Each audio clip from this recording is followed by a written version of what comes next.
27 फरवरी 2000। जम्मू कश्मीर के राजौरी सेक्टर में कड़ाके की ठंड हड्डियों को गला रही थी। अचानक सरहद पार से गोलियों और मोर्टार की गूंज उठने लगी। अशोक लिसनिंग पोस्ट, जो कि रणनीतिक रूप से बेहद अहम थी, वहां हमारी 17 मराठा लाइट इन्फेंट्री के वीर जवान मुस्तैदी से तैनात थे। पाकिस्तान की तरफ से लगातार बिना रुके हैवी मोर्टार शेलिंग हो रही थी। हमारी ये पोस्ट कुछ इस तरह लोकेटेड थी कि ये 3 तरफ से दुश्मन की पाकिस्तानी पोस्ट से घिरी हुई थी। फायरिंग रुकनी नहीं चाहिए, अपनी पोजीशन होल्ड करो और कवर दो, दुश्मन को 1 इंच भी आगे मत बढ़ने देना। हमारे जवान अपनी जान की परवाह किए बिना मुस्तैदी से दुश्मनों को मुंह तोड़ जवाब दे रहे थे। लेकिन शेलिंग की इस भारी आड़ में पाकिस्तान एक बहुत ही नापाक, घिनौनी और कायरतापूर्ण साजिश रच रहा था। अंधेरे और मोर्टार की गूंज का फायदा उठाकर पाकिस्तान ने अपने 25 वेल ट्रेंड खूंखार आतंकवादियों को अपनी सेना की elite special service group SSG की वर्दी पहनाकर LOC के पार भेज दिया था। बंकरों के करीब पहुंचते ही इन दरिंदों ने ताबड़तोड़ फायरिंग शुरू कर दी। सबसे आगे पहली कतार में ड्यूटी पर तैनात थे 17 मराठा लाइट इन्फेंट्री के जाबाज सिपाही भाऊ साहेब मारुति तालेकर। उन्होंने निडर होकर एक सच्चे भारतीय सैनिक की तरह सीना तान कर डटकर मुकाबला की। लेकिन दुश्मनों की तादाद बहुत ज्यादा थी और वो अंधेरे का फायदा उठाकर बिल्कुल करीब आ चुके थे। इन 25 आतंकियों की इस खूनी टोली को लीड कर रहा था एक ऐसा शैतान जिसका नाम आगे चलकर पूरी दुनिया, खासकर अमेरिका और भारत की नींद उड़ाने वाला था। इलियास कश्मीरी। धुरंधर मूवी में जो मेजर इकबाल का कैरेक्टर है वो इसी आतंकी पर आधारित है। कश्मीरी ने उस रात जो दरिंदगी दिखाई, उसने इंसानियत और युद्ध के सारे नियमों की धज्जियां उड़ा दी। उसने वीर सिपाही तालेकर पर पीछे से वार किया, उनका गला रेता और उनका सिर धड़ से अलग कर दिया। हमारे 7 जवान वीरगति को प्राप्त हुए। तालेकर के सिर को एक ट्रॉफी की तरह लेकर इलियास कश्मीरी और उसके आतंकी रात के अंधेरे में POK वापस लौट गए। लेकिन सबसे शर्मनाक और रोंगटे खड़े कर देने वाला मंजर तो तब सामने आया जब इलियास कश्मीरी ये सिर लेकर सीधे पाकिस्तानी सेना के जनरल परवेज मुशर्रफ के पास पहुंचा। तुमने आज मुल्क का सीना चौड़ा कर दिया है इलियास। ये तोहफा पाकिस्तानी आवाम हमेशा याद रखेगी। यहीं से जन्म हुआ दुनिया के उस खूंखार आतंकी का जिसे आगे चलकर ओसामा बिन लादेन के बाद the most dangerous man on earth कहा जाने लगा। मोहम्मद इलियास कश्मीरी का जन्म 10 फरवरी 1964 को पाकिस्तान ऑक्यूपाइड कश्मीर की घाटी के भिंबर जिले में हुआ था। शुरुआत में उसने इस्लामाबाद की अल्लामा इकबाल ओपन यूनिवर्सिटी से कम्युनिकेशंस की पढ़ाई शुरू की थी। कॉलेज के दिनों से ही वो कट्टरपंथी जिहादियों के संपर्क में आने लगा। धीरे धीरे उसका ब्रेन वॉश हुआ और पढ़ाई बीच में ही छोड़कर वो कराची के जामिया उलूम उल इस्लामिया मदरसे में जा पहुंचा। 1980 के दशक में ये मदरसा कोई आम शिक्षण संस्थान नहीं था। ये इस्लामी आतंकियों और मुजाहिदीनों को पैदा करने वाली सबसे बड़ी फैक्ट्री बन चुका था। यहीं से कश्मीरी की मुलाकात पाकिस्तान की खुफिया एजेंसी ISI और सेना के जनरलों से हुई। उसकी जिहाद के प्रति उसके अंधे जुनून को देखकर पाकिस्तानी सेना ने उसे अपनी एलीट कमांडो फोर्स SSG का हिस्सा बना लिया। 1980 के दशक में सोवियत यूनियन की रेड आर्मी अफगानिस्तान पर कब्जा जमा चुकी थी। इस युद्ध में अमेरिका ने एंट्री मारी। ओसामा बिन लादेन जैसे अरबपतियों ने करोड़ों रुपए जिहाद के नाम पर झोंक दिए। अमेरिका की CIA, पाकिस्तान की ISI और ओसामा, ये तीनों एक ही टेबल पर बैठकर अफगान मुजाहिदीनों को तैयार कर रहे थे। ISI ने अपने इस नए और सबसे होनहार प्यादे इलियास कश्मीरी को नॉर्थ वजीरिस्तान के मीरान शाह भेजा। उसका काम था अफगान मुजाहिदीनों को बारूदी सुरंगें बिछाने की हाई लेवल ट्रेनिंग देना। लेकिन एक दिन दांव उसी पर उल्टा पड़ गया। अफगानिस्तान के रूखे पहाड़ों में एक खूनी मुठभेड़ के दौरान हुए एक भयानक धमाके में कश्मीरी बुरी तरह घायल हो गया। उस धमाके में उसकी एक आंख पूरी तरह उड़ गई और उसके दाएं हाथ की इंडेक्स फिंगर कटकर अलग हो गई। खून से लथपथ कश्मीरी मौत के मुंह से वापस तो आ गया, लेकिन उसने अपनी आंख खो दी। अफगान युद्ध के खत्म होने के बाद जब सोवियत सेना वापस लौट गई तो पाकिस्तान ने कश्मीरी को खाली नहीं बैठने दिया। उसने उसे अपना सबसे बड़ा मोहरा बना लिया। 1991 में उसे हरकत उल जिहाद अल इस्लामी का जम्मू कश्मीर रीजन का चीफ कमांडर बना दिया गया।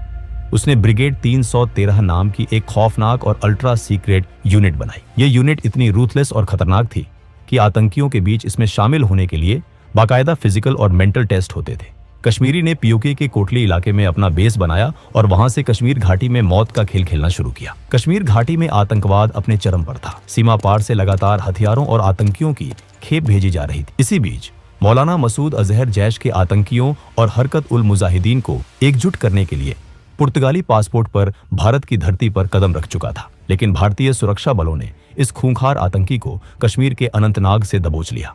मसूद अजहर की गिरफ्तारी से पाकिस्तान के रावलपिंडी मुख्यालय और आईएसआई की रातों की नींद उड़ गई।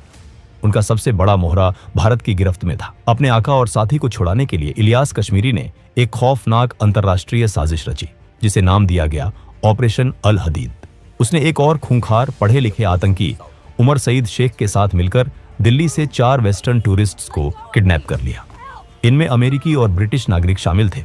उनका प्लान बिल्कुल साफ था। इन विदेशियों की जान के बदले भारत सरकार पर अंतर्राष्ट्रीय दबाव बनाया जाएगा और मसूद अजहर को छोड़ने के लिए मजबूर किया जाएगा। विदेशियों को अगवा करके उत्तर प्रदेश के सहारनपुर के एक घनी आबादी वाले इलाके में एक सेफ हाउस में बंधक बनाकर रखा गया। लेकिन कश्मीरी अपने गुरूर में ये भूल गया था कि उसने भारत नाम के शेर के मुंह में हाथ डाल दिया है। यूपी एसटीएफ और दिल्ली पुलिस की स्पेशल सेल ने दिन रात एक करके इंटेलिजेंस जुटाई।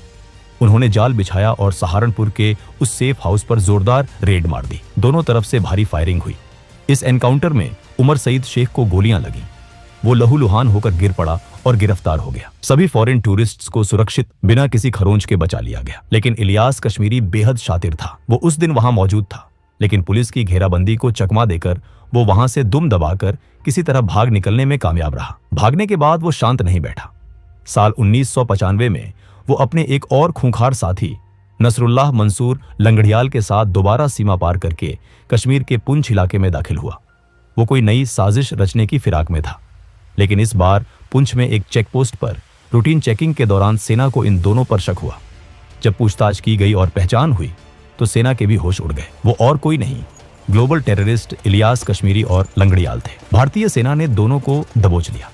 कश्मीरी को भारत की हाई सिक्योरिटी जेल में डाल दिया गया। करीब 2 साल तक वो जेल की सलाखों के पीछे भारतीय कानून के शिकंजे में रहा।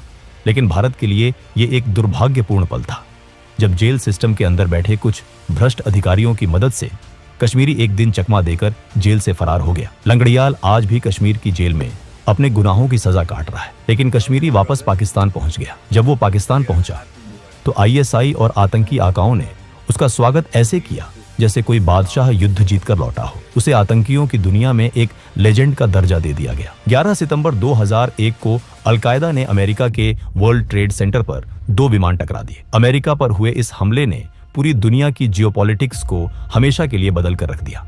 अमेरिका आगवा बुला था। अमेरिकी राष्ट्रपति जॉर्ज बुश ने पाकिस्तान के डिक्टेटर परवेज मुशर्रफ को सीधी धमकी दी, या तो तुम हमारे साथ हो या आतंकवादियों के साथ। अमेरिका के भारी दबाव और अपनी सत्ता बचाने की खातिर मुशर्रफ को मजबूरन वॉर ऑन टेरर में अमेरिका का साथ देने का ऐलान करना पड़ा। पाकिस्तान अब अमेरिका को अपने एयरबेस दे रहा था और आतंकियों की धरपकड़ का नाटक कर रहा था।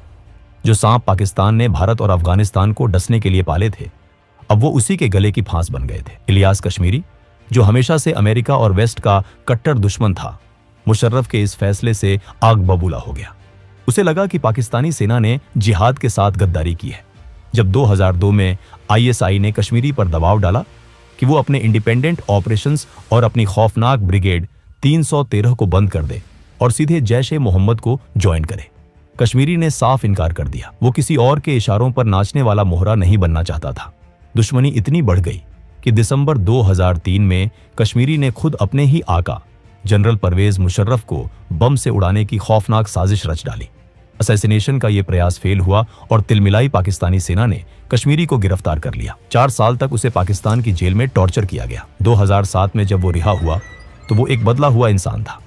वो अंडरग्राउंड हो गया। लेकिन फिर हुआ पाकिस्तान के इतिहास का सबसे बड़ा और खूनी टर्निंग पॉइंट, 2007 का लाल मस्जिद कांड। इस्लामाबाद में पाकिस्तान की नेशनल असेंबली से मात्र 2 किलोमीटर की दूरी पर स्थित लाल मस्जिद को 2 कट्टरपंथी भाइयों अब्दुल अजीज और अब्दुल राशिद गाजी ने आतंकियों और चरमपंथियों का अभेद्य गढ़ बना दिया था। इन दोनों भाइयों ने मस्जिद से जुड़े 2 बड़े मदरसों के हजारों ब्रेन वॉशड स्टूडेंट्स की एक फौज तैयार कर ली थी। 2007 आते आते इनका गुरूर इतना बढ़ गया कि इन्होंने पाकिस्तानी संविधान को दरकिनार कर मस्जिद के अंदर ही अपना शरिया कोर्ट खोल दिया। स्टूडेंट्स ने पूरे इस्लामाबाद में शरिया कानून लागू करने के लिए तांडव मचाना शुरू कर दिया। उन्होंने चाइनीज मसाज पार्लरों से महिलाओं और कर्मचारियों को अगवा कर लिया, वीडियो शॉप्स और सीडी की दुकानों को आग के हवाले कर दिया और सरेआम ऐलान कर दिया कि जो भी महिला बुर्का नहीं पहनेगी उसके चेहरे पर तेजाब फेंक दिया जाएगा।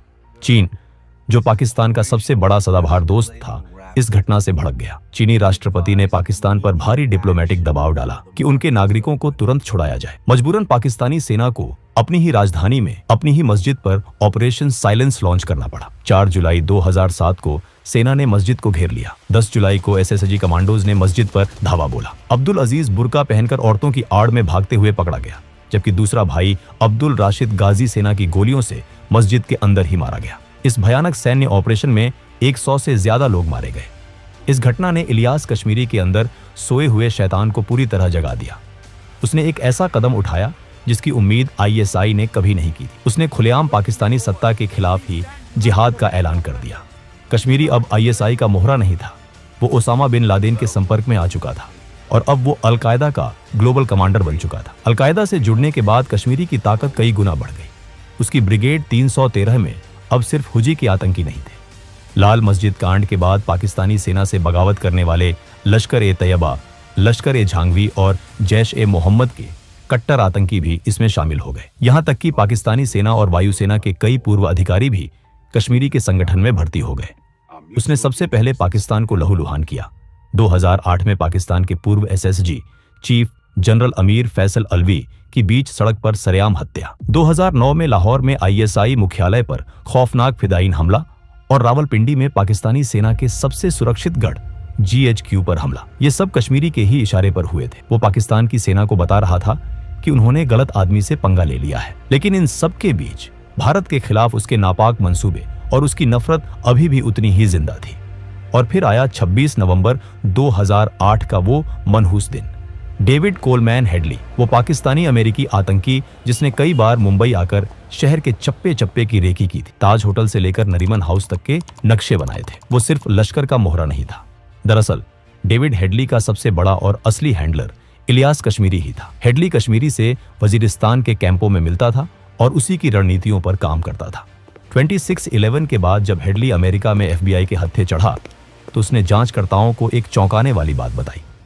अमेरिकी एजेंसियों ने जब उसे 26/11 के दौरान आतंकियों और उनके आकाओं के बीच हुई बातचीत के वॉयस टेप सुनाए तो हेडली ने तुरंत एक आवाज पहचान ली। उसने बताया कि कराची के उस कंट्रोल रूम में बैठकर जो शख्स फोन पर लश्कर के आतंकियों को निर्देश दे रहा था, जो उन्हें लोगों को गोलियों से भूनने के लिए उकसा रहा था, वो कोई और नहीं बल्कि इलियास कश्मीरी था। कश्मीरी की दरिंदगी सिर्फ यही नहीं रुकी। फरवरी 2010 में पुणे की जर्मन बेकरी में हुए भयानक बम ब्लास्ट के पीछे सीधे तौर पर इंडियन मुजाहिदीन यासीन और रियाज भटकल का नाम आया था। लेकिन खुफिया रिपोर्टों से साफ हुआ कि भटकल बंधुओं का भी असली आखिर जो उन्हें सीमा पार से गाइड कर रहा था वो इलियास कश्मीरी ही था। 2009 में कश्मीरी ने यूरोप को दहलाने की साजिश रची। डेनमार्क के अखबार जाइलैंड्स पोस्टन ने पैगंबर मोहम्मद के कुछ विवादित कार्टून छापे थे। कश्मीरी ने इस अखबार के दफ्तर को खून से नहलाने का फैसला किया। उसने हेडली और उसके कनाडाई पाकिस्तानी दोस्त तहव्वुर राणा के साथ मिलकर एक ऑपरेशन तैयार किया जिसे आतंकियों ने कोड नेम दिया मिकी माउस प्रोजेक्ट। कश्मीरी ने वजीरिस्तान के एक टेंट में उसने हेडली को कहा, 4 लोग अंदर जाएंगे, उनके हाथों में ऑटोमेटिक असॉल्ट राइफलें होंगी। जैसे ही तुम बिल्डिंग में घुसो सबसे पहले एडिटर और उस कार्टूनिस्ट को ढूंढकर गोलियां मारना ताकि वो भाग न सके। उन्हें मारना मत, बस घायल करना। फिर उनके पास जाना, अपने चाकू निकालना और उनके सिर धड़ से अलग करना। उन खून से लथपथ कटे हुए सिरों को बिल्डिंग की खिड़कियों से बाहर सड़क पर फेंकना। और हाँ, इस पूरे तांडव का एक सेकंड कैमरे में रिकॉर्ड होना चाहिए। ये एक ऐसा मास्टरमाइंड था जो मौत को सिर्फ एक सजा नहीं बल्कि एक हॉरर शो की तरह पूरी दुनिया के सामने पेश करना चाहता था। वो चाहता था कि दुनिया खौफ से कांप उठे। गनीमत ये रही कि अमेरिकी FBI और यूरोपीय खुफिया एजेंसियों ने इस साजिश की भनक लगते ही जाल बिछा दिया और हमले से ठीक पहले हेडली और राणा को गिरफ्तार कर लिया गया, जिससे यूरोप एक बहुत बड़े खून खराबे से बच गया। दिसंबर 2009 अफगानिस्तान में CIA के सबसे गुप्त बेस कैंप चैपमैन पर एक खौफनाक सुसाइड बॉम्बिंग हुई। इस हमले में जॉर्डन के एक डबल एजेंट ने खुद को उड़ा लिया, जिसमें CIA के 7 शीर्ष अधिकारी मारे गए। इस हमले ने अमेरिका की इंटेलिजेंस कम्युनिटी की कमर तोड़ दी। जांच में पता चला कि इस दुस्साहसिक हमले का मास्टरमाइंड और प्लानर भी इलियास कश्मीरी था। अब कश्मीरी ने अमेरिका की दुखती रग पर हाथ रख दिया था। अमेरिका की नजरों में वो ओसामा बिन लादेन के बराबर का बल्कि उससे भी ज्यादा एक्टिव और खतरनाक आतंकी बन चुका था। अगस्त 2010 में अमेरिकी स्टेट डिपार्टमेंट ने उसे ग्लोबल टेररिस्ट घोषित कर दिया और उसके सिर पर $5 मिलियन का भारी भरकम इनाम रख दिया। खुद पाकिस्तान की इंटीरियर मिनिस्ट्री ने अपनी मोस्ट वांटेड आतंकियों की लिस्ट में उसे नंबर 4 पर रखा था। जिहादी सर्कल्स में उसे खुलेआम अलकायदा का अगला ओसामा कहा जाने लगा था। 2 मई 2011, ऑपरेशन नेपट्यून स्पीयर। रात के अंधेरे में अमेरिकी नेवी सील्स के साइलेंट ब्लैक हॉक हेलीकॉप्टर्स ने पाकिस्तान के एबटाबाद में घुसपैठ की। वहां एक सफेद रंग के कंपाउंड में दुनिया के सबसे बड़े आतंकी ओसामा बिन लादेन को उसके बेडरूम में मौत के घाट उतार दिया गया। पाकिस्तान, जो सालों से सीना ठोककर ओसामा के वहां होने से इनकार कर रहा था, पूरी दुनिया के सामने निर्वस्त्र हो चुका था। अमेरिका का गुस्सा 7वें आसमान पर था। लादेन के खात्मे के तुरंत बाद CIA प्रमुख ने ISI के सामने 5 हाई वैल्यू टारगेट्स की एक लिस्ट फेंकी और साफ शब्दों में चेतावनी दी कि अगर पाकिस्तान ने इन्हें पकड़ने में मदद नहीं की तो अमेरिका पाकिस्तान के अंदर और सर्जिकल स्ट्राइक करेगा। इस लिस्ट में सबसे पहला नाम था इलियास कश्मीरी। अमेरिका ओसामा के बाद अलकायदा की कमान संभालने वाले इस सबसे क्रूर शैतान को एक दिन भी जिंदा नहीं छोड़ना चाहता था। जून 2011 के शुरुआती दिन पाकिस्तानी सेना के जमीनी हमले के डर से और ड्रोन हमलों से बचने के लिए कश्मीरी खैबर पख्तूनख्वा से भागकर साउथ वजीरिस्तान के वाना इलाके की तरफ आ रहा था। वो भेस बदल रहा था, लगातार अपनी लोकेशन बदल रहा था, लेकिन वो नहीं जानता था कि CIA की इलेक्ट्रॉनिक सर्विलांस और अंतरिक्ष में मौजूद सैटेलाइट्स उसकी परछाई की तरह उसके पीछे लगे थे। अमेरिका की धमकी के बाद ISI के ग्राउंड इन्फॉर्मर्स ने भी अपनी जान बचाने के लिए कश्मीरी की पल पल की मूवमेंट की खबर CIA को देनी शुरू कर दी थी। 3 जून 2011, ओसामा बिन लादेन के खात्मे के ठीक 1 महीने और 1 दिन बाद की वो रात, साउथ वजीरिस्तान के ग्वाख्वा रीजन के लामन गांव में सेब का एक बहुत बड़ा बगीचा था। इसी शांत और वीरान बगीचे के बीच बने एक ईंट और मिट्टी के सेफ हाउस में इलियास कश्मीरी अपने 8 अन्य खूंखार आतंकियों के साथ छिपा बैठा था। वो चाय पी रहे थे और आगे के हमलों की रणनीति बना रहे थे। रात के करीब 11:15 बज चुके थे। आसमान में बिल्कुल सन्नाटा था, लेकिन उस सन्नाटे के ऊपर बादलों के बीच मौत बिना किसी आवाज के मंडरा रही थी। अमेरिका के खतरनाक प्रीडेटर ड्रोन्स। CIA के वर्जीनिया स्थित कंट्रोल रूम में बैठे ऑपरेटर की स्क्रीन पर कश्मीरी के सेफ हाउस का थर्मल विजन साफ दिख रहा था। ऑपरेटर ने एक बटन दबाया। कुछ ही सेकंड्स के अंतराल में ड्रोन से 4 हेल फायर मिसाइलें दागी गईं। सेब का वो पूरा बगीचा और वो मजबूत कंपाउंड आग के गोलों और धुएं के गुबार में तब्दील हो गया। उस भयानक विस्फोट ने पूरी इमारत को धूल और मलबे के ढेर में बदल दिया। दुनिया की महाशक्तियों को अपने इशारों पर डराने वाला, भारत के जवानों का सिर काटने वाला इलियास कश्मीरी अपने 8 गुर्गों के साथ उस मलबे में चीथड़ों में बदल चुका था। क्योंकि वो इलाका पूरी तरह से तालिबान के नियंत्रण में था, इसलिए उसकी लाश कभी रिकवर नहीं की जा सकी और ना ही कोई फोटो सामने आई। लेकिन कुछ ही घंटों बाद हुजी के स्पोक्सपर्सन अब्बू हंजला और बाद में अलकायदा ने भारी मन से यह आधिकारिक बयान जारी कर कबूल कर लिया कि उनका चीफ कमांडर मौलाना इलियास कश्मीरी एक अमेरिकी ड्रोन स्ट्राइक में मारा गया है। दोस्तों, ये थी इलियास कश्मीरी की कहानी। धुरंधर मूवी में जो मेजर इकबाल का कैरेक्टर है वो इसी आतंकी पर आधारित है। अगर आपको ये वीडियो पसंद आई हो तो इस वीडियो को लाइक जरूर करें और कमेंट बॉक्स में हमें जरूर बताएं कि आप अगली कहानी किस खुफिया मिशन, किस अंडरकवर ऑपरेशन या जियोपॉलिटिकल मुद्दे पर देखना चाहते हैं। हम जल्द लौटेंगे एक और अनकही, अनसुनी और दमदार कहानी के साथ। तब तक के लिए जय हिंद, जय भारत।